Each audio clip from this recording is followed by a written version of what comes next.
Okay? So we already completed for the replication and recovery part.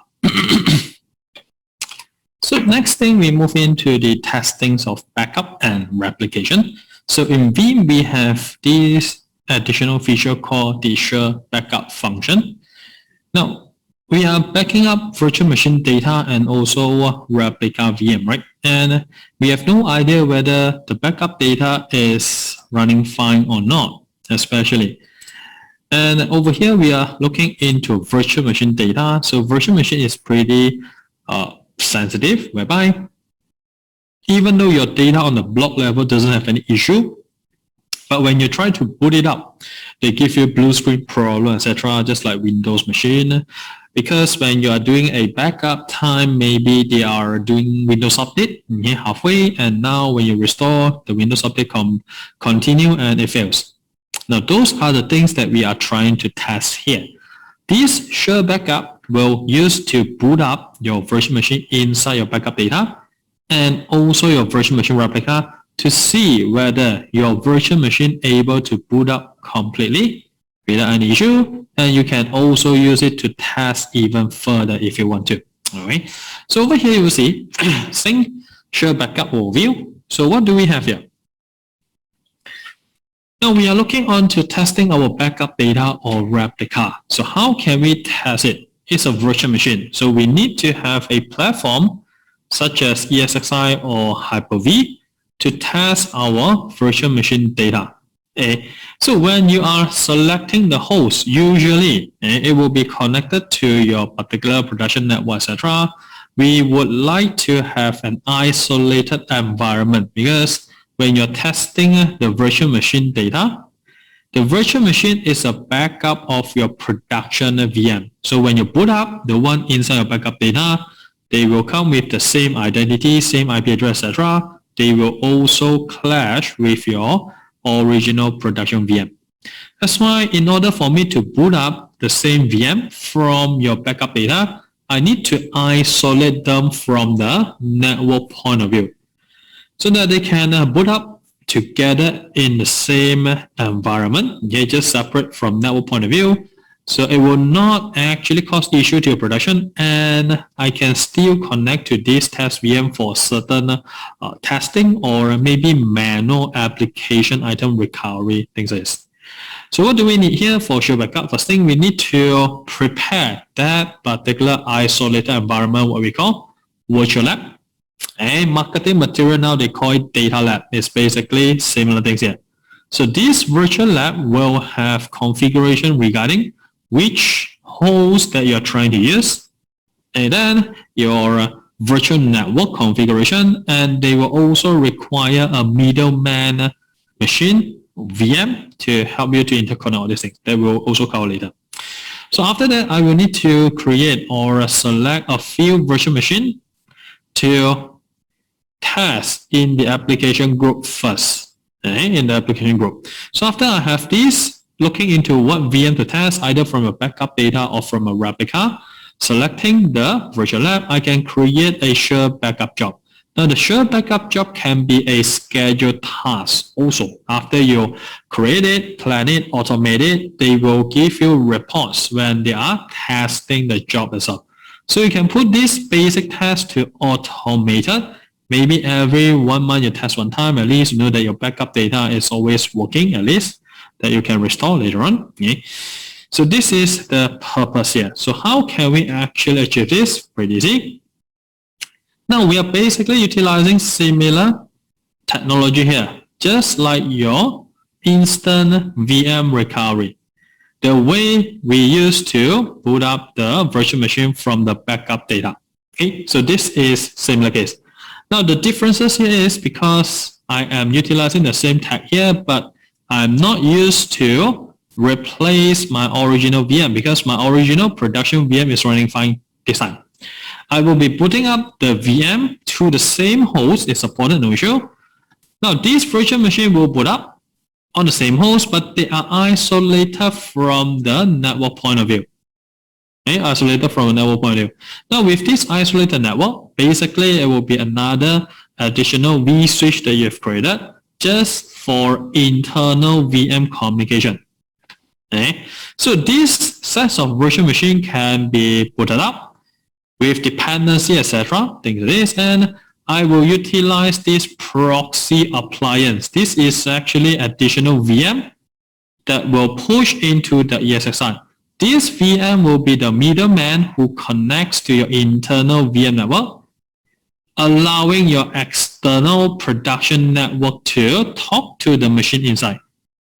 Okay, so the magic, the work actually happens on the proxy appliance, on how they are actually converting your network to the internal access. So this guy is doing something similar like the network address translation function, okay, netting function here, okay, with different identity to the outside network connectivity. Internally, they will still remain the same IP that we will discuss later in the virtual lab. Okay, so this just give you some brief idea how does it looks like. It can boot up into the same host or different hosts, but the main idea here is to isolate from the network point of view. Okay, so that you do not actually cause issue to your current running production VM. Okay, so after we have all this, then backup server, okay, the one who tests the virtual machine ensure backup job will be your backup server. First, they will check is your VM booted up successfully, what we call heartbeat test. So they will check initially by your VMware tool, your integration service from Hyper-V, to see whether your virtual machine OS is up and running, no issue. Then they will go to the second test to ping the network IP address detected from the tool itself. So if these two pass, then they will move to the third task. Third task here, application test, will try to open up certain application port that's defined inside the virtual machine. Okay. That's why the app testing here ensure backup will not be very complete or thorough.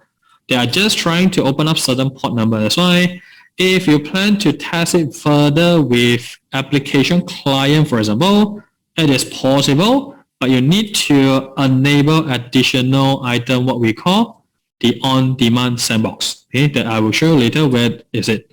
So if you only perform basic tasks, after all this is done or fail, you will get a report too as an administrator to know that, okay, today I have a scheduled share backup task ongoing. Is it successful or failure? Failure, what is the issue, for example? Okay. So if fails, then you need to check, is it because the last restore point having problem? You back it up.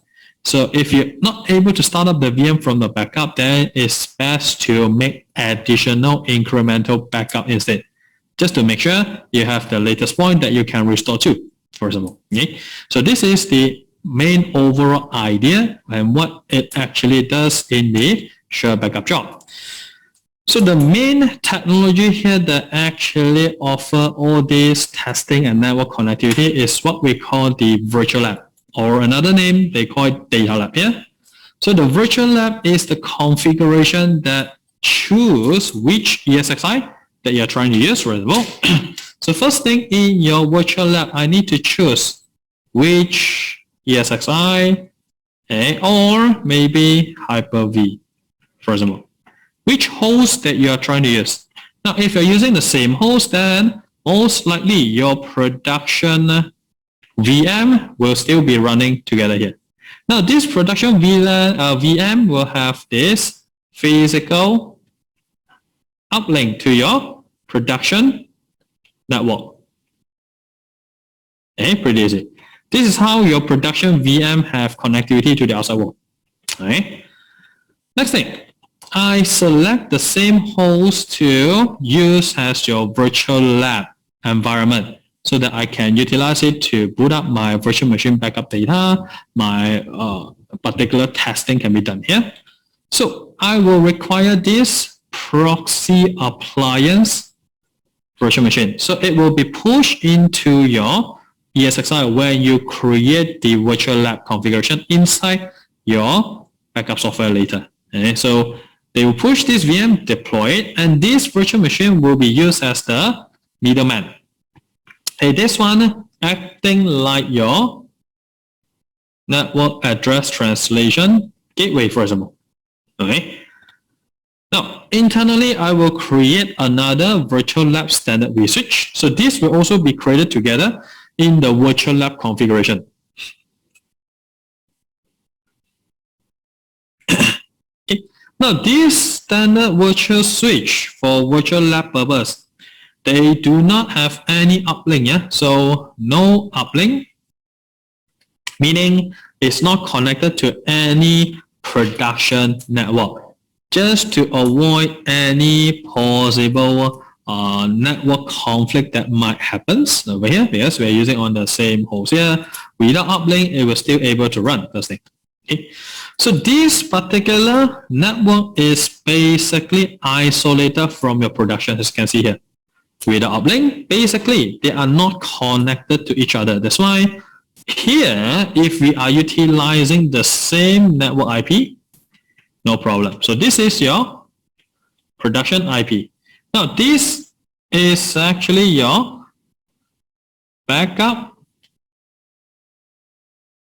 data VM network. Now your virtual machine that boots up from the backup basically hold the same network attributes or IP address as your production, because it's the same thing. That's why we need to isolate the network in order for them to have no issue on the production network point of view. Okay, that's why the range is the same. Now, when I actually prepare this environment, your proxy appliance here will have two VNIC. First is your internal VNIC. Then you have your production VNIC first thing. Now, why do I need this production VNIC? Because if you have a backup server, for example, your VBR is connected to the network. Now, this guy will be used for your VBR connectivity or any other machine that wants to connect to the internal test VM. They will need to come to this interface before they can connect to internal. Okay, so I will need to have one free production IP first here. So one production IP that is able to connect by any machine or backup server to this interface first. Then your internal VNIC, this guy will be usually your internal test network gateway IP. So the gateway IP is actually inherited from your particular production network, or now being your internal test network. So you know that your gateway IP in your production will need to be configured here, because later when I boot up my virtual machine, this guy is basically the same IP as your production, but this is actually your test VM. Okay, and this test VM will be utilizing this IP as the local gateway to go out to a different network, for example. Okay, that's why for internal communication, the proxy appliance VM will be utilizing .1 IP to communicate with .10.20 internally for test VM to run on the network via this virtual lab standard switch. Okay. So when they get a response from the VM to my local internal gateway IP, I will then help you to translate utilizing .100 IP and respond to other machine. Okay, so this is how the virtual lab actually works here, utilizing the proxy appliance that's doing all the job here for the translation part. Any question until this point before I continue further? Any question they want to ask? Not clear? Want me to repeat or things like this? Let me know.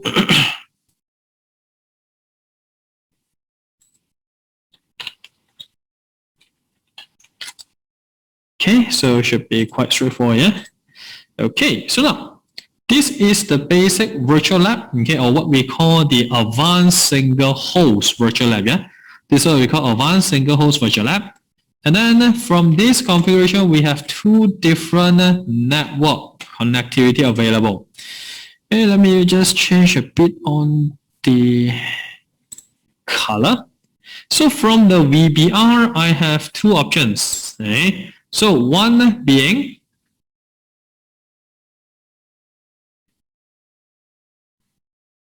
IP masquerading. Just a moment. Let me see, is there a question here? Nope. Over here, you will see for backup testing, it will only be single host option. Okay. If you are testing VM replica in VMware, they can support multi-host with DVS. That will be a different case. Okay? So Hyper-V backup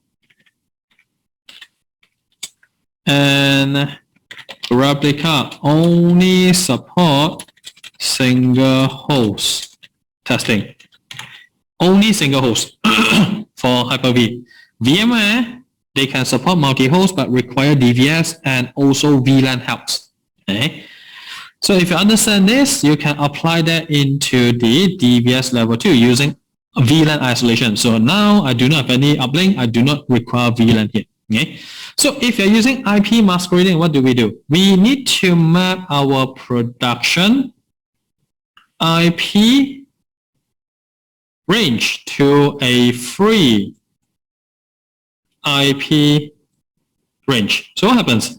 I have, for example, 192.168.1.x here. I will map it to 192.168, as you can see from the diagram, .255.x. So this is a free range that is not used by anybody. Okay? Now, the last number, the last IP number or address will be detected automatically. Then they will map them a new ID. So in your VBR, if I'm using IP masquerading, I will need to ping or connect to the internal test VM via this new IP. Okay, for example, 255.10 instead. Okay. So when I ping to this IP, the VBR will be looking towards its local gateway. But the local gateway, being a production network or your management network, it cannot go to this network because this is a free network. That's why over here I will need to, if you are running on a backup server, they will automatically add route of this network .255.0. Your gateway, they will point to 192.168.1.100. This is your proxy appliance VM. Now, when you trigger the show backup task, your backup server will automatically add additional route here for the system to utilize your proxy appliance VM as your gateway to this special IP range. If you plan to connect from another different machine, then you need to manually add route on that machine in order for them to connect to the internal VM. So this is one option for you to connect to the internal virtual machine. So this is easy because your IP address, you do not need any more additional production IP for them to map to your internal VM. I can utilize the entire free range that's not used in anywhere to map to your internal test VM here. Okay. So this will require additional route add process to be done on other test machine. For example, if you want to utilize another terminal to access to the virtual machine to test the application or to restore application item, I will need to manually add route because this is a new network that's not used in anywhere. Okay. So this is IP masquerading. Any question for IP masquerading?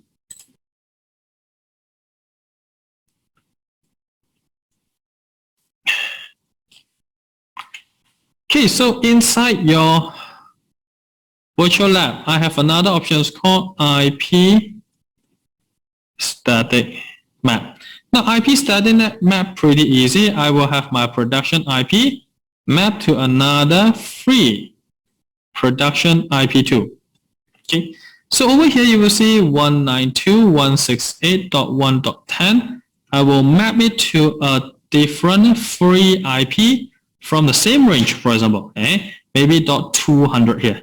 Now, when I'm using this IP static map, what happens? My backup server, I will need to ping to 192.168.1.200 instead. Now, this 200 will be responded by the .100 IP instead. Okay, just to tell you that, okay, the machine that you're looking for is me. I will grab that packet request and respond to you, just like I am the machine that you're trying to connect. Okay. No, for virtual lab, okay, for virtual lab depends. It depends. If you are using IP masquerading, then only one production IP for proxy appliance VM. Okay. If you are using IP static map, okay, just like what I am mentioning here, then you need one production IP for proxy appliance VM and additional free production IP for each and every one of your test VM. Okay. Now, if you're using IP static map, you see here, I need to give them a new production IP identity to the internal VM, right, by mapping these two guys. So by doing this, I will need to utilize .200 to connect to the internal VM because this is another new identity for it. And who will be responding to 1.200?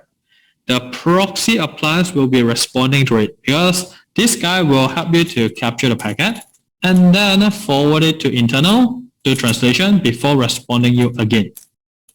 Okay? So this is pretty important here for the testing part.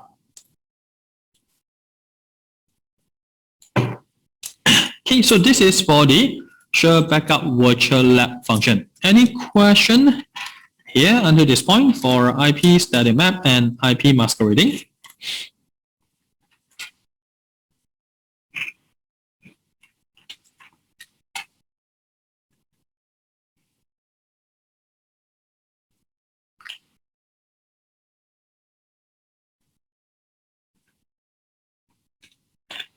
Okay, so now inside your Sure Backup job, you can also activate the error block check task here together. Now the error block check, you can also schedule it in your normal backup job and also your backup copy job. So it depends which part or which job you want this to run. Okay, so it's optional to you. So this is additional thing that you can do. After you test on the logical level, you can also do testing on the block level. And this will give you idea whether do you need to perform another active full backup or not. Still remember I mentioned before, this is to make sure the data in your repository on the block level is still all valid. Okay. Then next thing on the virtual machine replica. Now virtual machine replica, we still require the virtual lab for your vSwitch and your proxy appliance, similar case. The only difference here is because your virtual machine is already running in your DR ESXi. Okay, in your DR ESXi, yeah? That's why you will see here, this is your DR vSwitch network. I just need to change the network attributes of my virtual machine replica. Then I am able to power it on, isolated, and perform testing to it. Okay, so this is a bit different on the virtual machine replica based on their location. Okay, but the network configuration part is similar to what we discussed earlier. Using advanced single host, for example, that you need to define either you're using IP static map or IP masquerading. Okay. So, lastly, they have this on-demand sandbox. If you plan to keep the testing or the application group running for a longer time, maybe you want to do some more additional testing using software client, connect to the machine to see whether the data is intact, maybe using DB software or some other software client. Or you plan to restore application item manually, like what I mentioned, because your application is not supported in the Vim Explorer, you can also use this option. Now, this can be used on backups, replica, and also storage snapshot. Now, where does this option comes from? Actually, if you go to your Share Backup job here, when you right-click this guy, go to your Share Backup job, you already have one Share Backup job ready. Then click on Edit. So when you come to Application Group, okay, it's under Application Group.